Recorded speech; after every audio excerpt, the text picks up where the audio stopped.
એમ લાગે કે નાના માણસો કંઈ નહીં કરી શકે, આ તો સામાન્ય માણસ છે, સામાન્ય ખેડૂત છે, સામાન્ય મજૂરી કરતો વ્યક્તિ છે, આ કંઈ નહીં કરી શકે એવું ગાંધીનગરની ઊંચી ખુરશીએ બેઠેલા ભાજપ વાળાને લાગતું હોય. આદમી પાર્ટીની શરૂઆત 2012માં દિલ્હીમાં થયા પછી ગુજરાતમાં એક લાંબા સમય સુધી આપણા અલગ અલગ આગેવાન શ્રીઓએ આમ આદમી પાર્ટીને આગળ વધારવાનો પ્રયત્ન કર્યો અને પહેલી સફળતા આપણને 2021માં સુરત મહાનગરપાલિકાની ચૂંટણીમાં જબરજસ્ત સફળતા મળી. 27 સીટો આમ આદમી પાર્ટી જીતી અને ત્યાર પછીથી લઈ અને આજ દિવસ સુધી આમ આદમી પાર્ટી સતત આગળ વધતી રહી છે. એના પાયામાં આપ તમામ કાર્યકર્તાઓનું યોગદાન છે. મિત્રો, જે ગુજરાતમાં એવું કહેવામાં આવતું હતું કે અહીંયા કોઈ ત્રીજો પક્ષ નહીં ચાલે, અહીંયા તો ખાલી ભાજપ કોંગ્રેસ જ ચાલશે, એવું વર્ષો સુધી જ્યાં કહેવામાં આવ્યું, એ જ ગુજરાતની અંદર હજળબમ રીતે આમ આદમી પાર્ટી આપણે બધાએ ચલાવીને બતાવી છે અને આગળના દિવસોમાં દોડાવીને બતાવીશું. દોસ્તો, આ આપણી એક સામાન્ય માણસની તાકાત છે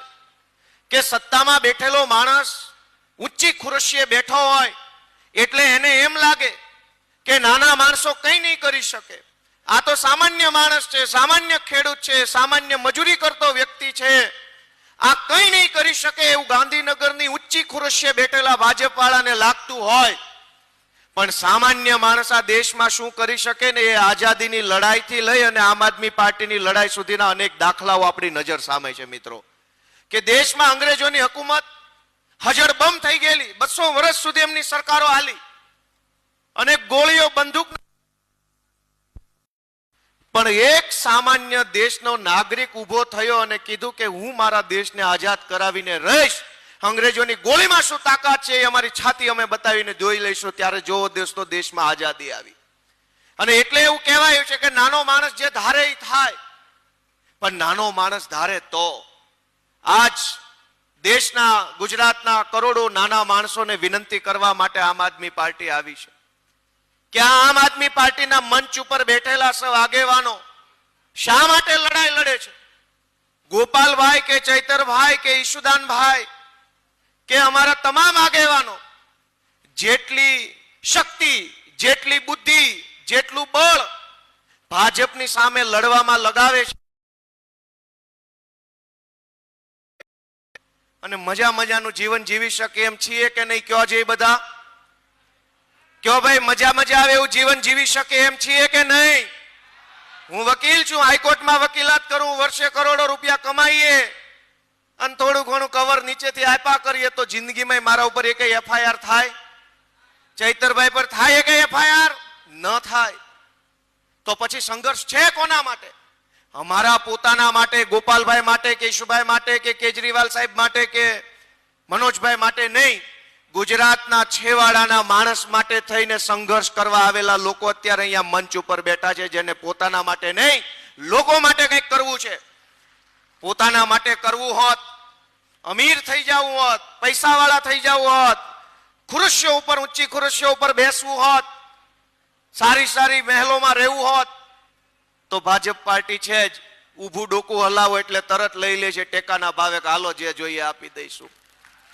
પણ જેણે જિંદગીમાં ઊભું ડોકું નહીં, આડું ડોકું કે નહીં, તમારી તાનાશાહી નહીં હાલે, ગુંડાગર્દી નહીં હાલે, તમારું દમન નહીં ચાલે, તમારામાં જે તાકાત હોય અમારા ઉપર અજમાવી લો, છતાંય અમે જો ઉગીને ઊભા ન થઈ જઈએ તો કહેજો કે આ ખેડૂતના દીકરા નહોતા. દોસ્તો, એ તાકાત ગુજરાતના છેવાડાના માણસો માટે અમે કરીએ છીએ. તમારી પાસેથી એટલી આશા છે કે તમને એમ લાગે કે આ ચૈતરભાઈ વસાવાને મજબૂત કરવા જોઈએ તો તાલુકા જિલ્લા પંચાયતની ચૂંટણીમાં તમારા ગામમાં જે કાંઈ આમ આદમી પાર્ટીનો ઉમેદવાર ઉભો હોય ને એની સામે ઝાડુનું બટન દબાવી દેજો. તમે આપેલા મતથી ચૈતરભાઈ વસાવાના હાથ મજબૂત થશે. તમે એમ લાગે કે ઈશુદાન ગઢવીને મજબૂત બનાવવા જોઈએ, પ્રવીણભાઈ રામને મજબૂત બનાવવા જોઈએ, તો તાલુકા જિલ્લા પંચાયતની ચૂંટણીની અંદર મિત્રો ઝાડુનું બટન દબાવી દેશો તો તાકાત અહીંયા મંચ ઉપર બેઠેલા નેતાઓને મળશે અને એ તાકાતના ઉપયોગથી ગુજરાતની જનતાનું ભલું કરી શકાશે.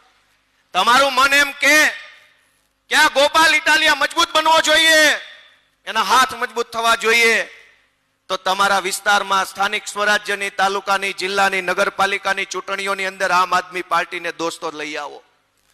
મિત્રો, સરકારની હાલતની વાત કરું કે વિસાવદરના મહાન ખેડૂતોએ મારી જેવા એક સામાન્ય માણસને ધારાસભ્ય બનાવ્યો અને હું ગયો ગાંધીનગર. મેં ત્યાં જે ધારાસભ્યોની, ભાજપના નેતાઓની, સરકારની હાલત જોઈ છે એ બહુ દયનીય હાલત છે. મિત્રો, સરકારમાં કોઈ પણ નેતાનું કશું જ ઉપજતું નથી. હમણાં ગુજરાતની ભાજપની સરકારે એક પરિપત્ર બહાર પાડ્યો અને પરિપત્રમાં સરકારી અધિકારીઓને એવી વિનંતી કરી કે ભાઈ સાહેબ બાપા, તમે અમારા ભાજપના ધારાસભ્યોનું માન સન્માન જાળવો, કંઈક ફોન બોન ઉપાડો, ફોટા